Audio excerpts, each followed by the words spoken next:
mercado de milho tem se mostrado bastante volátil nos últimos dias, principalmente nesta semana. Começou a semana testando altas bastante significativas, principalmente ali nos mercados futuros, Bolsa de Chicago e B3. Depois o mercado veio ali no movimento de correção, de realizações de lucros, que vai durando até esta quinta-feira já. Os preços voltaram a ceder neste 19 de maio de 2022. A gente precisa entender por quê, né? A gente sabe que as questões climáticas estão muito no centro dessas discussões, mas há outras variáveis que também influenciam o mercado do milho nesse momento, e é isso que a gente vai entender agora conversando com o Enilson Nogueira, que é analista de mercado da Celeris Consultoria, já conosco nessa quinta. Enilson, boa tarde, seja bem-vindo ao Notícias Agrícolas, é um prazer receber você aqui. Boa tarde, Carla, boa tarde a todo mundo que está nos escutando. De fato, né, Nilson, temos tido um mercado bastante volátil. Essa é a tendência, ou o mercado tem um caminho bem definido, mas passa de fato por esses momentos de ajustes? O que a gente pode entender agora? Tanto no cenário global quanto no cenário nacional, o que a gente vê é um cenário saturado de notícias negativas do ponto de vista de produção. O que eu quero dizer com isso? Primeiro, do ponto de vista global, a gente tem uma incerteza alta em relação à produção ucraniana, ao desenvolvimento inicial da safra norte-americana e de outros países do hemisfério norte. E aqui no Brasil a gente vê de dois grandes pontos, né? Primeiro, uma quebra que já está dada por causa da seca no centro-oeste, especialmente parte do sudoeste goiano, parte do sudeste de Mato Grosso, e agora notícias potencialmente negativas por causa da geada em parte do sul. Então, todo esse contexto coloca fogo e instabilidade nos mercados, tanto lá fora quanto aqui dentro. Tá. Enilson, quando a gente olha, um pouquinho antes da gente entrar no ar, você me pontuou uma situação que eu achei bem interessante, que são esses riscos de oferta pelo mundo, que são essa saturação de notícias negativas sobre o lado da oferta. Começando pela safra brasileira, qual é a sua perspectiva, a perspectiva da Celeris até esse momento, para a nossa segunda safra, que hoje é a nossa safra principal? A gente vai ter uma redução considerável nesse volume que vai ser entregue ao mercado com a chegada da safrinha? Bom ponto, né? Primeiro, aqui dentro, acho que vale ressaltar que a gente já vem de dois casos frustrantes ou que exigem cuidado, né? Primeiro, que a gente vem de um safra passada com baixos estoques de passagem, menor da história, e uma primeira safra com alguma frustração no sul, né? E a gente chega, de fato, numa safra de inverno com potencial de 90, 95 milhões de toneladas, e que esse potencial já está claro que a gente não vai conseguir alcançar por causa dessas secas no centro-oeste. Hoje a Celeris trabalha com um número de 86 milhões de toneladas para a segunda safra, o que no conjunto da primeira, segunda e uma pequena terceira safra dá algo em torno de 110 milhões de toneladas. É uma safra recorde, ou seja, a gente nunca produziu 110 milhões de toneladas num único ano, numa única safra. Mas ainda assim, quando a gente junta o cenário internacional, que está bastante comprador, ou se mostra bastante comprador de milho, inclusive milho brasileiro, em um cenário interno, especialmente por causa das usinas de etanol de milho, o setor de proteína animal também ainda comprador, a gente não espera que esse ano seja um ano de recuperação forte de estoques. Certo. Ou seja, um segundo semestre, até mesmo um começo de 2023, com fundamentos que permitem a gente pensar num cenário de preços ainda remuneradores para o produtor de milho. Tá. Quando a gente olha para essa demanda, ela está acontecendo nesse momento ou ela tem este potencial, Enilson? Ou ela já está acontecendo, os compradores estão vindo ao mercado e os vendedores, nesse momento, se mostram um pouco mais contidos, mais retraídos, justamente diante dessas incertezas que o clima ainda pode apresentar, pode pontuar? Acho que no curto prazo, e eu estou falando até meados de junho, julho, é naturalmente um mercado mais calmo, esperando a entrada da segunda safra. Então, por mais que a gente tenha algum comprometimento de geada, a gente vai ter mais de 80 milhões de toneladas entrando no mercado entre junho, julho e agosto. Então, naturalmente, o mercado fica um pouco mais calmo. Agora, de certa forma, especialmente os exportadores já têm trabalhado nos últimos meses e garantido bons volumes para o segundo semestre. Isso quer dizer que quem chegar atrasado, seja um importador ou até mesmo alguém do mercado interno para comprar esse milho, muito provavelmente verá preços bem elevados no final do ano. Ou seja, a gente deve ter um segundo semestre de uma oferta um pouco mais contida e uma disputa aí que vai ser interessante de observar para o milho brasileiro. Exato, exato. E um cenário bem positivo para o produtor, né? Tirando alguns produtores que talvez tenham tido produtividades piores, como eu disse, em Goiás, Mato Grosso, em alguma outra região, Minas, de certa forma a gente vai ter um segundo semestre com um produtor ainda com milho na mão, visto que parte dessa comercialização a gente está atrasada, e com bons preços. Então é um cenário positivo aí para o produtor ter boas margens conforme for avançando a comercialização no segundo semestre. Tá. Quando a gente olha para o contexto global de oferta, Enilson, tem algum ponto além da Ucrânia que te preocupa? Porque a gente vê os Estados Unidos começarem a safra 22-23 com certa preocupação, dado esse atraso no plantio, que me parece que estamos recuperando aí nessa última semana, né? O potencial de recuperação dos americanos é bastante forte. Te preocupa ainda a safra americana e a produção em outros países para essa safra 22-23, que seria um ano que a gente precisaria de safras cheias, safras saudáveis, para de fato recompor as relações de estoque e consumo? Talvez esse seja o principal ponto de cuidado para os próximos meses, né? A gente ainda tem alguma incerteza de safra brasileira, mas já está mais pronta do que indefinida. E a gente começa nos Estados Unidos, querendo ou não, o principal produtor, quase 400 milhões de toneladas, com algum atraso. É importante pontuar que, apesar desse atraso, a janela norte-americana é mais longa. Então, não existe uma relação muito clara entre você atrasar a safra de milho e ter produtividades ruins. Então, é importante o produtor brasileiro entender que não vai ser esse atraso que vai trazer notícias necessariamente negativas para a safra norte-americana. Mas é importante por ser o principal produtor e, de fato, mexer nos preços em Chicago. Algo que é claro e a gente tem pontuado para os nossos clientes aqui na casa é que, de fato, 2022, que poderia ser um ano de recomposição de produção e estoques, não será. Certamente Estados Unidos, com uma área menor, por mais que tenha uma produtividade dentro do esperado, vai produzir menos, e ainda tem muita incerteza a respeito do plantio e andamento dos trabalhos na Ucrânia. E outro ponto, por mais que o produtor ucraniano consiga produzir, não se tem a certeza se o produtor vai conseguir exportar, utilizar dos portos e enviar para outros países.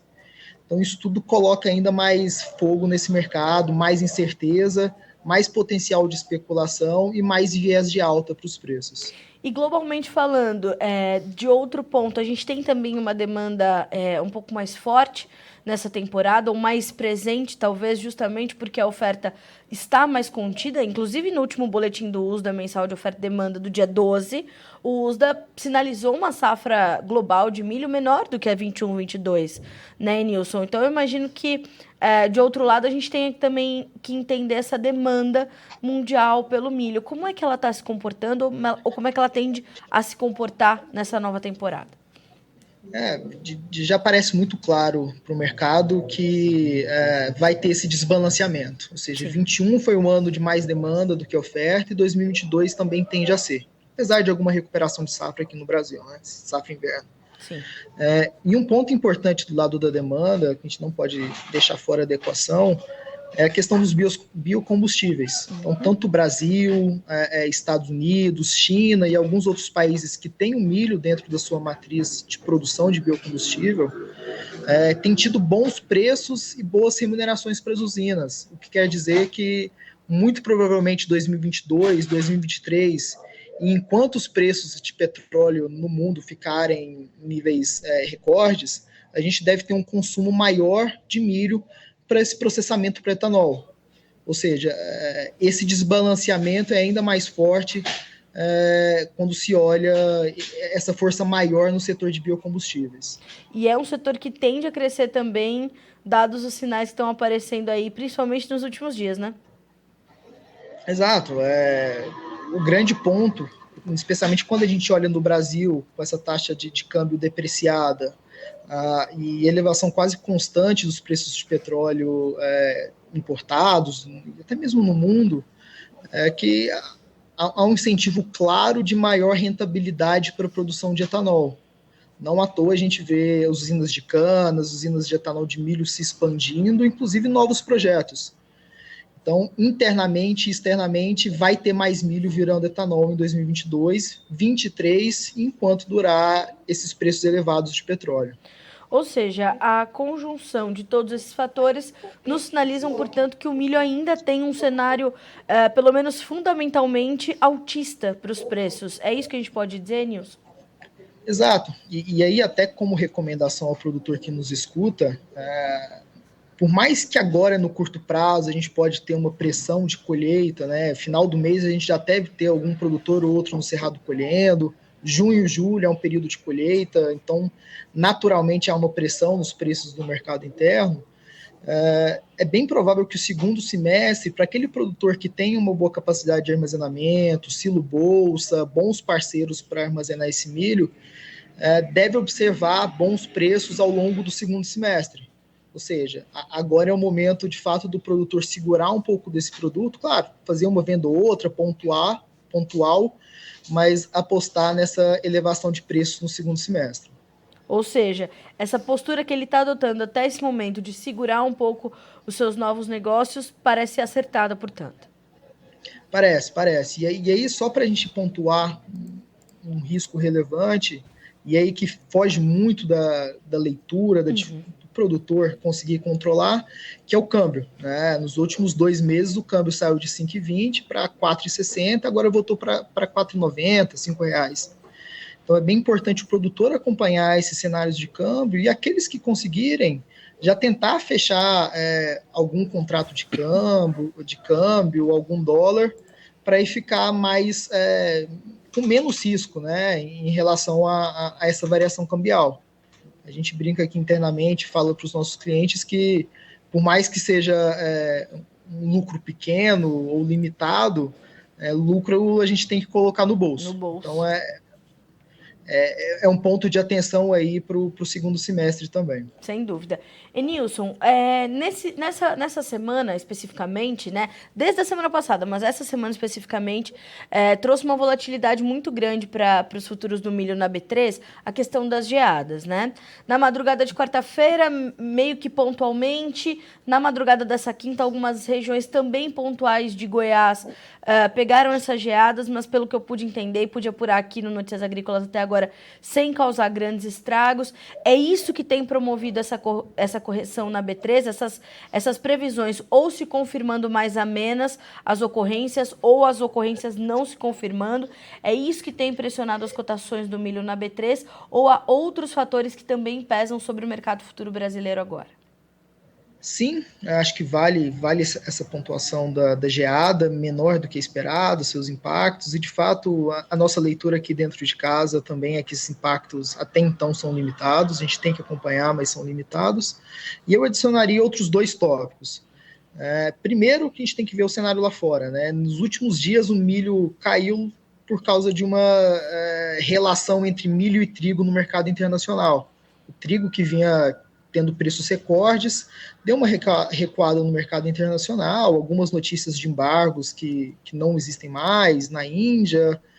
Então, o trigo lá fora caiu, o milho lá fora caiu e o milho aqui dentro também caiu. Esse é um ponto. Tá. E o segundo ponto é que, de fato, a gente deve ter uma oferta de milho inverno de 80, 85 milhões de toneladas nos próximos 45, 60 dias. Então, naturalmente, o mercado deve recuar, deve dar uma estabilizada em patamares mais baixos, inclusive nos próximos dias, muito por uma pressão de colheita, dessa expectativa de uma safra que, apesar dos pesares, ainda é uma safra relevante. Né?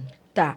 Enilson, isso tudo se transferiu para o mercado físico brasileiro ou justamente por conta desse quadro de oferta e demanda que você detalhou para a gente no começo da conversa, os preços ainda se encontram pelo menos com certa sustentação em patamares que são ali remuneradores, né, que remuneram adequadamente o produtor e que trazem ainda alguma sinalização também de oportunidade comercial?